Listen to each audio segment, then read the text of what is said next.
ಈ ಆರೋಗ್ಯ ಸಮಸ್ಯೆನೂ ಮೊದಲಿಂದ ಇತ್ತಾ ಅಂತ? ಯಾಕಂದರೆ ಸಾಮಾನ್ಯವಾಗಿ ಅಂದರೆ ಕಲಾವಿದರು ಅಂತಂದರೆ ಊಟ ತಿಂಡಿ ವಿಚಾರದಲ್ಲಿ ಸ್ವಲ್ಪ ತಡ ಆಗೋದು, ಒಂದಷ್ಟು ದಿನ ಊಟ ಮಾಡದೆ ಹಂಗೆಲ್ಲ ಸಮಸ್ಯೆಗಳಾಗಿದೆ. ಯಾಕಂದರೆ ಈ ರೀಸೆಂಟಾಗಿ ಒಬ್ಬರು ಕಿರುತೆರೆ ನಟರದ್ದು ಕೇಳಿದಾಗ ಅವ್ರದ್ದು ಅದೇ ಸ್ಥಿತಿಲಿತ್ತು, ಸರಿಯಾದ ಟೈಮ್ಗೆ ಊಟ ಮಾಡ್ತಿಲ್ಲ. ಆ ಥರದ್ದು ಏನಾದ್ರು ಸಮಸ್ಯೆ ಆಗಿತ್ತಾ ಅಂತ? ಇಲ್ಲ, ನಾನು ಕಂಡಂಗೆ ಆ ಥರದ್ದೇನು ಹೆಲ್ತ್ ಇಶ್ಯೂಸ್ ಇರಲಿಲ್ಲ ಸರ್. ಆರೋಗ್ಯ ಸಮಸ್ಯೆ ಏನಿಲ್ಲ, ಗಟ್ಟಿಮುಟ್ಟಾಗೇ ಇದ್ದರು. ಸೊ ಆಮೇಲೆ ಚೆನ್ನಾಗೇ ಇದ್ದರು, ಚೆನ್ನಾಗೇ ಓಡಾಡ್ಕೊಂಡಿದ್ರು.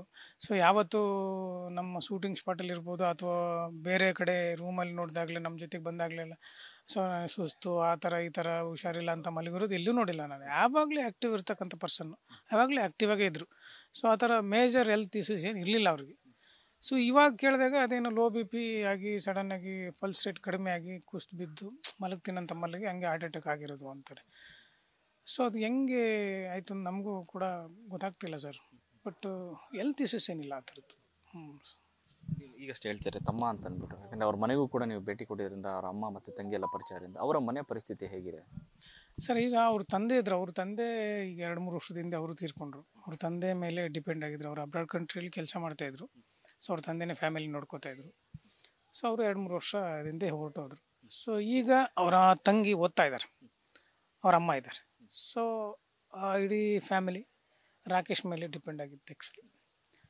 ಸೊ ಈಗ ಅವನು ಬೆಳವಣಿಗೆ ಚೆನ್ನಾಗಿತ್ತು. ಈಗ ಕಾಂತಾರದಲ್ಲಿ ಒಂದು ಒಳ್ಳೆ ಪಾತ್ರ ಮಾಡ್ತಾಯಿದ್ರು. ಸೊ ಅದಾದಮೇಲೆ ಏನೋ ಒಂದು ಲೈಫ್ ಕಟ್ಕೋಬೋದು, ಜೀವನ ಕಟ್ಕೊಳ್ತಾನೆ ಅನ್ನೋದು ನಮಗೂ ಭರವಸೆ ಇತ್ತು ಸರ್. ಯಾಕಂದರೆ ಅವ್ನು ಬೆಳೆದು ಬಂದಿರೋ ರೀತಿ ನಾವೆಲ್ಲ ನೋಡಿದ್ವಲ್ಲ, ತುಂಬ ಹತ್ತಿರದಿಂದ ನೋಡಿರೋರು ನಾವು. ಸೊ ಭರವಸೆ, ಖಂಡಿತ ಭರವಸೆ ಇತ್ತು ಅವನೊಂದು ಲೈಫ್ ಕಟ್ಕೊಂತಾನೆ, ಅವನಿಗೊಂದು ಜೀವನ ಆಗೇ ಆಗುತ್ತೆ, ಆ್ಯಸ್ ಎ ಕಲಾವಿದ ಆಗಿ ಜೀವನ ಸಿಗುತ್ತೆ ಅಂತ ನಮ್ಗೆ ತುಂಬ ಭರವಸೆ ಇತ್ತು. ಸೊ ಈಗ ಅವ್ರ ತಂಗಿ ಅಮ್ಮ ನಮಗೇ ಸಹಿಸ್ಕೊಳ್ಳೋಕ್ಕಾಗ್ತಿಲ್ಲ ಸರ್. ಈಗ ಹೆಂಗೆ ಅವರು ಜೀವನ ಮಾಡ್ಕೊಳ್ತಾರೆ ಅನ್ನೋದೇ ಒಂದು ದೊಡ್ಡ ಚಿಂತೆ ಆಗಿದೆ ನಮಗೆಲ್ಲ. ಯಾಕಂದರೆ ನಾವು ಬೆಳಗ್ಗೆಯಿಂದ ಸುಮಾರು ಜನ ನಾವೆಲ್ಲ ಒಟ್ಟಿಗೆ ಸ್ನೇಹಿತರು ಅದನ್ನೇ ಮಾತಾಡಿದ್ವಿ. ಸೊ ಹೇಳೋದು ಬೇಡ ಅವ್ರಿಗೆ, ಇನ್ನು ಬೆಳಗ್ಗೆ ವಿಷಯ ಗೊತ್ತಿರಲಿಲ್ಲ ಅವ್ರಿಗೆ ನಾವು ಮಾತಾಡ್ಕೊಂಡಾಗ. ಸೊ ಅದಾದಮೇಲೆ ಯಾವಾಗ ವಿಷಯ ಗೊತ್ತಾಯಿತು, ಹೆಂಗೆ ರಿಯಾಕ್ಟ್ ಮಾಡಿದ್ರಂತ ನಮಗೂ ಗೊತ್ತಾಗ್ತಿಲ್ಲ. ದೇವರು ಅವ್ರಿಗೆ ಸಹಿಸ್ಕೊಳ್ಳೋ ಶಕ್ತಿ ಕೊಡ್ಬೇಕು ಸರ್, ಅಷ್ಟೇ. ಅದ್ರ ಕಷ್ಟಗಳು ಹೇಳ್ಕೊತಾ ಇದ್ದೀರಾ ಅಂತ ಅಂದ್ಬಿಟ್ಟು, ಯಾಕಂದರೆ ಒಂದಷ್ಟು ಆರ್ಥಿಕ ಪರಿಸ್ಥಿತಿ ಅದೆಲ್ಲ ಇದ್ದೇ ಇರುತ್ತೆ. ಬಟ್ ಅವ್ರು ಆ ಥರದ ವ್ಯಕ್ತಿತ್ವ ಅಲ್ಲ, ಬಟ್ ನಿಮ್ಮ ಹತ್ರ ಆಸ್ ಬ್ರದರ್ ಆಗಿ ಹೇಳ್ಕೊಂಡಿದ್ದೇನಾರು ಇದೆಯಾ? ಇಲ್ಲ ಸರ್, ಅದನ್ನೇ ಹೇಳ್ತಾ ಇರೋದು ನಾನು. ಯಾವತ್ತೂ ನನಗೆ ಕಷ್ಟ, ನನ್ನ ನೋವು, ನನಗೆ ಹಂಗಾಗ್ತಾಯಿದೆ, ಅವಕಾಶಗಳು ಸಿಗ್ತಾಯಿಲ್ಲ, ನನಗೆ ಇದನ್ನು ಮಾಡ್ತಾಯಿಲ್ಲ, ಆ ಥರದ್ದು ಯಾವತ್ತೂ ಫೀಲಿಂಗ್ ಇಲ್ಲ. ಅವಕಾಶ ಸಿಗಲಿಲ್ವಾ, ಅದಕ್ಕೂ ಎಂಜಾಯ್ ಮಾಡೋದು. ಕಷ್ಟ ಇದೆ, ಅದಕ್ಕೂ ಎಂಜಾಯ್ ಮಾಡೋದು. ಕೆಲಸ ಅಲ್ವಾ, ಅದನ್ನು ಎಂಜಾಯ್ ಮಾಡ್ತಿದ್ದ ಅವನು. ಯಾವತ್ತೂ ಕಷ್ಟ ನೋವು ಅಂತ ಹೇಳ್ಕೊಂಡಿದ್ದು ಆ ಸಮಯನೇ ಅಲ್ಲದು. ಸೊ ನೋವಿನಿಂದ ಬಳಲಿರೋದಾಗಲಿ ಅಥವಾ ನನಗೆ ದುಡ್ಡಿಲ್ಲ ಅಂತ ಬಂದು ಕೇಳಿರೋದಾಗಲಿ ಇನ್ನೊಬ್ಬರನ್ನ, ನನ್ನಂತೂ ಯಾವತ್ತೂ ಕೇಳಿಲ್ಲ ಬಿಡಿ. ನನ್ನಾಗಲಿ ದಿವ್ಯನಾಗಲಿ ನಮ್ಮ ಸ್ನೇಹಿತರನ್ನಾಗಲಿ ಯಾವತ್ತೂ ಕೇಳಿಲ್ಲ. ನಾನು ಕಂಡಂಗೆ ಯಾವತ್ತೂ ಕೇಳಿಲ್ಲ. ಬಟ್ ನಾನು ಕೇಳಿರಂಗೆ ಯಾರನ್ನು ಕೇಳಿರೋದು ಇಲ್ಲ.